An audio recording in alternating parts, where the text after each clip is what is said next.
La vérité divine est dépouillée de sa force quand l'intelligence humaine s'en saisit, sans le secours de l'esprit. Tandis que si elle pénètre dans son esprit comme Dieu le veut, elle devient sa vie. Lorsqu'elle n'atteint que la surface, que l'intelligence et la raison, elle peut bien occuper la pensée et lui plaire.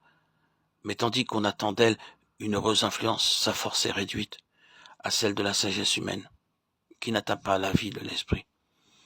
Il y a une vérité naturelle toute humaine, une vérité d'intelligence et de sentiment qui n'est que l'ombre de la vérité divine. Celle-ci, au contraire, est effet et vérité. Elle fait saisir et posséder ce qui, pour d'autres, reste du domaine de la pensée. La loi ne pouvait offrir à l'homme d'autre vérité que cette vérité de type et d'image qui constitue la religion juive. Tandis que Jésus, lui, a apporté la vérité même, la réalité, la vie divine. C'est lui, le Fils unique venu du Père, plein de grâce et de vérité, qui est la vérité. Jean 1, 14, 14, 6. Quand notre Seigneur promet à ses disciples le Saint-Esprit, il l'appelle l'Esprit de vérité. Jean 16, 13. Cette vérité qui est Jésus lui-même, cette vérité qui nous a apporté du ciel, pour nous la communiquer comme une réalité substantielle et divine, se trouve dans l'Esprit de Dieu. C'est lui qui est l'essence et la vie de cette vérité divine. Et dès que nous nous abandonnons à lui, il réalise en nous la présence de Christ et la vie de Dieu.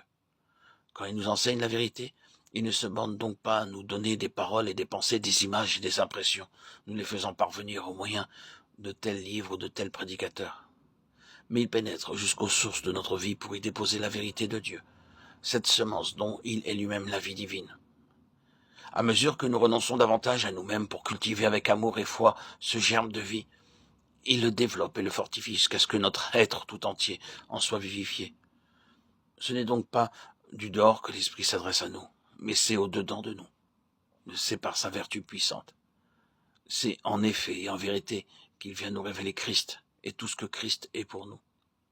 Ce Christ qui n'avait guère été jusque-là qu'une pensée, qu'un sauveur en dehors de nous, et bien au-dessus de nous devient alors une réalité. Il devient vérité en nous. Quand l'Esprit entre en nous, la vérité entre avec lui. Et après avoir pris possession de nous à l'intérieur, il nous conduit dans toute la vérité. Lorsque notre Seigneur nous promet l'Esprit de vérité de la part du Père, il précise ce qu'il devait faire en nous. Il rendra témoignage de moi. Jésus venait de dire « Je suis la vérité » Jean 14, 6. L'Esprit de vérité a donc pour mission de nous révéler, de nous communiquer la grâce et la vérité qui se trouvent en Jésus-Christ. Il nous est envoyé du ciel par Jésus glorifié pour rendre témoignage en nous et par nous de la vérité et de l'efficacité de la rédemption accomplie par Christ.